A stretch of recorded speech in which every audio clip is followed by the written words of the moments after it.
చాగంటి వారికిను గరికపాటికి ఏంటిది అంటే తేడా ఏంటంటారు మీకు తెలిసినంత వరకు? ఆయనలో ఒక విద్వత్తు ఇందాక చెప్పారు. మీరు కాశీలో ఆయన ఎదురుగుండా మీరు ఆయన గురించి మాట్లాడారని. గరికపాటి వారి గురించి, చాగంటి ఏంటి అసలు ఆ ఇద్దరి గురించి వాళ్ళ గొప్పతనం? సరే ఇద్దరు ఒక్కొక్కరికి ఒక్కొక్క విద్వత్తు ఉంది. అయితే గరికపాటి వారికి కొంచెం విద్యుత్ కూడా ఎక్కువ ఉంది. ఓకే. విద్వత్తు ఉంది, విద్యుత్ కూడా ఎక్కువ ఉంది. అందువలన వారి మాట కొంచెం కొట్టినట్టుగా, కొంచెం హార్ష్గా అనిపిస్తుంది. చాగంటి గారు ఇంకా శుద్ధ సత్వం. అంత ధారణ ఎలా వచ్చిందంటారు? నిజంగా చాలా అది పూర్వజన సుకృతం అంటారా? అసలు అలా చెప్పేస్తుంటారు ధారణ. ఎందుకు వస్తుందంటే గుర్తుపెట్టుకోండి, అది తెలియదు. ముఖే ముఖే సరస్వతి అంటారు. పూర్వ పుణ్యం, గురువుల అనుగ్రహం ఉంటేనే వాక్కు అలా వస్తుంది. ఏదో మనం మాట్లాడేస్తున్నాం అనుకోకూడదు. అర్థమైందా? మన ప్రతిభ ఏం కాదు అది. ఖచ్చితంగా భగవద్ అనుగ్రహం ఉంటేనే వస్తుంది. వాళ్ళకి తెలుసు ఆ విషయం. ఇది నాది గొప్పతనం కాదని వాళ్ళకి తెలుసు. అందుకని సరస్వతి అనుగ్రహం వాళ్ళకి ఉంటుంది. చాగంటి గారైనా గరికపాటి వారైనా స్పష్టంగా వాళ్ళకు క్లారిటీ ఉంది. ఇదంతా పలికెడిది భాగవతమట, పలికించడు వాడు రామభద్రుండట, నే పలికిన భవహరమగునట, వేరొండుగాద పలుకగనేలా. వాళ్ళిద్దరిలో ఇది ఒకళ్ళేమో ధారణ, అది పూర్వపు జన్మ కాదు. ఇప్పుడు వారు ఉద్యోగం చేశారు, ఎఫ్సిఐలో చేశారండి. ఓకే. చాగంటి కోటేశ్వరరావు గారు వారి ఇంటికి వచ్చి స్నానం చేసేసి సంధ్యావందనం చేసుకుని గంటల కొద్దీ చదివేవారు. అలా చదివి ఆ జ్ఞానాన్ని పెంచుకుని వారే ఉంచుకోకుండా మన అందరితో పంచుకుంటూ మనం అందరం బాగుండాలని. అంటే ప్రేమ అంటే ఏమిటండి? ఎదుటివాడు బాగుపడాలని కోరుకోవడం, అది ప్రేమ. అంతేకాని ఇలా ఏదో మెచ్చుకోవడమో లేకపోతే గిఫ్ట్ ఇవ్వడమో కాదు. నాకు వాళ్ళు వీళ్ళు శాలువాలు అవి వేసినప్పుడు నేను చెప్తాను, ఎవరి దాంట్లో శాలువాలు నాకు వద్దు. ఈ శాలువాలు ఏమో ఓ సంచుడు అయ్యాక, బ్యాగ్ అయ్యాక ఏ రైల్వే స్టేషన్లో పంచిపెట్టేస్తాను. ఈ దాంట్లో ఇక్కడే పడేసి వెళ్ళిపోతా. నేను కోరుకునేది ఏమిటంటే మిమ్మల్ని భగవద్గీత చదవమని చెప్పా. అది చదివితే నాకు 10 శాలువాలు వేసినట్టు. అందుకని నేను శాలువా బ్యాచ్ని, సెల్ఫీ బ్యాచ్ని పెద్ద ఎంటర్టైన్ చేయను. చెప్పింది చేసేవాడు కావాలి. అది చాగంటి గారి ప్రవచనాలు వినడం ద్వారా ఎంతోమంది వాళ్ళ జీవితాన్ని దిద్దుకున్నారు. నాకెవరో తమిళనాడు నుంచి ఫోన్ చేసి, ఈ అరుణాచలం ఫ్లోటింగు, ఈ కాశీలో ఫ్లోటింగు, అసలు ఈ పుణ్యం మన తెలుగు ప్రవచనకర్తలదే అన్నారు. మరి అరుణాచలం గొప్పతనం ఎంత చెప్పారు చాగంటి గారు, గరికపాటి వారు, వద్దిపత్తి వారు, సామవేదం వారు, వీళ్ళంతా బోల్డ్ చెప్పగా మీరు కాశీ వెళ్ళండి. ఏంటంటే అసలు మన కాశీలో ఏదో యూపీలో ఉన్నట్టు ఫీలింగ్ ఏముండదు, ఏపీలో ఉన్నట్టే ఉండదు. అందరూ తెలుగు తెలుగు. వాడు చాపడు కూడా, రండి సార్ రండి, మంచి చీరలు వచ్చినాయి రండి అనేస్తుంటాడు వాడు. తెలుగులో బోట్లు ఎప్పుడో 10 ఏళ్ల క్రితమే పేపర్ తెలుగులో దొరికేది ఆడ. మన వాళ్ళు అలా అంత బాగా. మొన్న కూడా మేము రమేష్ అయ్యం గారిని, ఇక్కడే ఉంటారు హైదరాబాదు, వారి పుణ్యమాని మేము కాశీలో, వాళ్ళు 9 రోజులు 11 రోజులు ఉన్నారు, మేము 4 రోజులు ఉన్నాము. ఉండి విశ్వనాథ సామ్రాజ్య పట్టాభిషేకం, విశ్వనాథుడికి, అన్నపూర్ణకి, విశాలాక్షికి, డూండి గణపతి నలుగురికి బంగారు కిరీటాలు చేయించి, రోజు రుద్రయాగం చేసి, కోటి బిలవాచ్యం చేసి, దువ జగన్నాథం గారు ఆధ్వర్యంలో అద్భుతంగా సామవేదం వారి ప్రవచనాలు, పుష్పగిరి పీఠాధిపతులు వారి ప్రవచనాలు, మధ్యలో ఒకరోజు చాగంటి గారి, ఇలా అద్భుతంగా. అంటే మీరు ఒక ముందు వరుసలో అక్కడ కూర్చొని చక్కగా వింటారన్నమాట అన్నీ. మరి వినాలిగా. వినడం అనేది గొప్ప కళ అండి.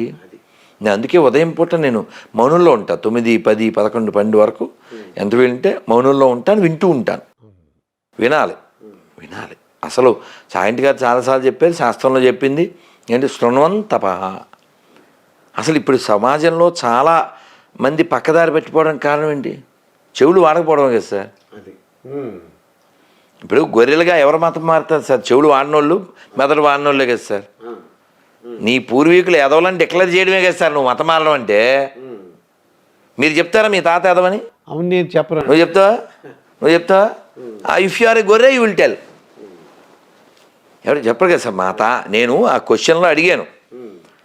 ఒక చర్చికి వెళ్ళి ఆ స్టిక్కర్ అంటించి వచ్చా, వాళ్ళ బస్సుకు కూడా అంటించా.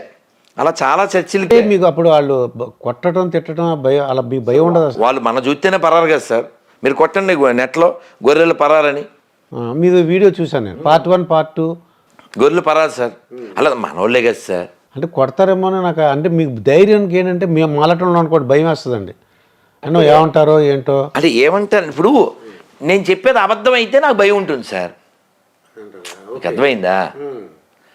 ఇప్పుడు నేను ఇందాక మళ్ళీ అదే statement sir. Compare with Rana Daggubati, Brahmanandam is short. ఇందులో అబద్ధమే ఉంది. ఆ మాట బ్రహ్మానందం గారు ఒప్పుకోరు. ఆయన ఒప్పుకోరా? బ్రహ్మానందం గారికి కోపం వస్తుంది ఏంటి? మీకు ఎప్పుడు కోపంగా ఉంటారండి. అంటే నేను వీడియో చూస్తుంటే కోపం ఉంటుంది, ఆవేశంగా ఉంటారండి. నేను ఏమన్నానంటే మత మార్పిళ్ళు నేను కనుక్కున్నాను. మీరు అన్న తర్వాత నేను చూశానండి. ఎందుకు అలా మతాలు మారుతున్నారంటే చిన్నప్పటి నుంచి పూజలు చేస్తున్నారండి. పూజలు చేసేసరికి వాళ్ళకి ఒక క్యాన్సరో లేకపోతే ఒక అబ్బాయి అయితే వాళ్ళ నాన్నగారు అస్తమానం తాగుడండి, డేట్ కూడా తాగేస్తున్నాడంట. అతనికి ఏం చెప్పారంటే నువ్వు యేసు ప్రభువుని నమ్ముకో, లేకపోతే ఇంకో దేవుడిని నమ్ముకో, నీకు మీ నాన్నగారు ఆ మందు మానేస్తాడు, డే టైం తీసుకోడు, నీ మాట వింటాడు, చక్కగా ఉద్యోగం చేసుకుంటాడని చెప్పారంట. ఇతను ఆ తండ్రి లేకపోతే వాళ్ళ అమ్మగారు ఎప్పుడు పూజలు చేస్తున్నారు. ఇలాగా నువ్వు అంటే అతనికి ఒక సమస్య వచ్చింది. నువ్వు పూజల్లో ఉన్నావు, గుళ్ళు తిరుగుతున్నావు, కొబ్బరికాయలు కొడుతున్నావు, కానీ నీకు ఇది ఎక్కడ ఒక మంచి మీ నాన్నలో మార్పు లేదు. నువ్వు దేవుడిని నమ్ముకో చూడు ఒకసారి అని అనేసరికి వాడు ఏదో దేవుడిని నమ్ముకోవడం అలా చేస్తున్నారు అనిపిస్తుంది. ఏదో ప్రాబ్లం వచ్చినప్పుడు, ఒంట్లో బాగోనప్పుడు పక్కన వాళ్ళు చెప్తున్నారండి, చిన్నప్పటి నుంచి మీ దేవుడిని నమ్ముకున్నావు కదా, ఇది వచ్చింది సమస్య, నువ్వు ఇదిగో మారు, ఓసారి ట్రై చేయి అన్నట్టు. అయితే విషయం ఏంటంటే నేనేమన్నానంటే మీరు మంచిగా చెప్పచ్చు కదా, ఎందుకంత కోపం తెచ్చేసుకున్నారు, గొర్రె అంటున్నారు. నేను అంటలేదు సార్, వాళ్ళ పుస్తకంలో ఉంది, నేను చెప్పాను. ఇప్పుడు మిమ్మల్ని స్కూల్లో పిల్లలు ఏమని పిలిచేవారు? సార్ అని పిలుస్తారండి, దుర్గాప్రసాద్ సార్. అది అది దే హ్యావ్ బీన్ ట్రైన్డ్. అవును, మేము ఆలోచించాం అంతే కదండి. అలా గొర్రెలు అని ఎవరైతే బైబిల్లో ఉండే వాడిని గాడ్ అనుకుని నమ్ముతారో they are all considered as a గొర్రెలు according to their book, not according to me. కాబట్టి గొర్రె అంటే ఏంటంటే మామూలుగా బుర్రలేందని అర్థం. మన భాషలో, మన భాష కాదు సార్, మామూలుగా గొర్రె. ఇప్పుడు ఓ గొర్రె దూకిందండి కొండ నుంచి, అన్నీ దూకుతాయండి. అది బుర్ర ఉంటే దూకదు కదండి. ఇది గొయ్యిందిరా భయ్యా, దూకితే ఐ విల్ రీచ్ అయ్యా అని చెప్పి దానికి తెలీదు. సో గొర్రె అంటే బుర్రలేంది. అలాంటి బుర్రలేని గొర్రెల్ని బలి కోరేవాడు ఆ బైబిల్లో ఉండేటువంటి సోకాల్డ్ సైకోగాడు. విషయం ఏంటంటే మతం మారితే నాకేమిటి నొప్పి, వాడికి నచ్చిన దాంట్లోకి వాడు వెళ్తాడు. కానీ వాడు నచ్చిన దాంట్లోకి వెళ్తే పర్లేదు, కానీ వాడు అందులోకి వెళ్ళి ఏమంటాడంటే మాదోటే కరెక్ట్ అంటాడు వాడు. యాక్చువల్గా ప్రపంచంలో పనికి మాందే ప్రాబ్లమ్స్ ఏ ఉండవు కదండి, అసలు ఏం లేవు. నేను ఆన్సర్ చెప్తాను. మీకేమైనా ప్రాబ్లం ఉంటుంది కదా? ఎలా ప్రాబ్లం ఉంటుంది సార్? నేనేమన్నానంటే రానా తెలుసా, దగ్గుబాటి రానా? అవును, దగ్గుబాటి రానా. దగ్గుబాటి రానా యాక్టర్ అన్నాను, ప్రాబ్లం ఏంది? నిజమేగా చెప్పాను. అలాగే బ్రహ్మానందం కూడా యాక్టర్ అన్నాను, తప్పేం లేదుగా. కానీ మీరేమంటారంటే ఇద్దరు ఒకే సైజ్ అన్నారు, ప్రాబ్లమే కదా సార్.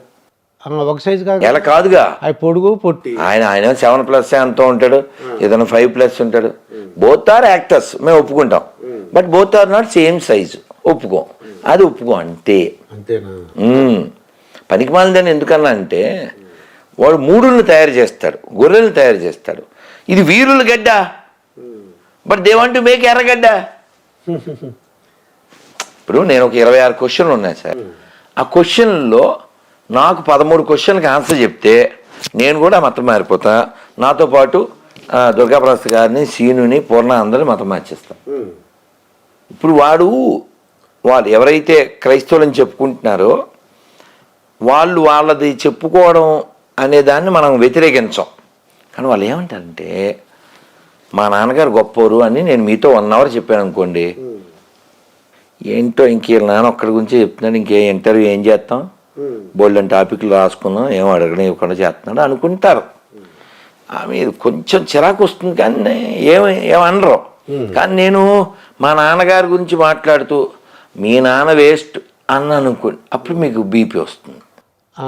అక్కడ ప్రాబ్లం మీకు వచ్చిన నాకు కాదు ఎవరికి హెడ్ ఉందో అటువంటి ప్రతి హిందూకి వస్తుంది. అది అబద్ధాన్ని నేను వ్యతిరేకిస్తా. ఏమిటి అబద్ధం? మాది ఒకటే కరెక్ట్ అనడం అబద్ధం. అంటే బైబిల్లో అలా రాసి ఉందని అంటున్నారండి వాళ్ళు. అందుకే బైబిల్ పనికి మాలింది. ఏమన్నాను మళ్ళీ నేను? అమ్మో అలా అంటున్నారా? నేను నిరూపిస్తా అన్నాం. మీకేం చెప్పాను? బ్రహ్మానందం గారు సినిమా యాక్టరు, రానాతో పోలిస్తే పొట్టానే కదా. పొట్టానే కదా. ఆయన హైట్ ఈయన హైట్ వేరు కదా. అవును. మీరేం ఒప్పుకోవట్లే. ఇద్దరిని ఓ చోట చూపిస్తాను, మీకు తెలిసిపోద్ది కదా. అలా అంటే మీకు ఎక్కడ కోపం వస్తుందంటే అబద్ధం. అది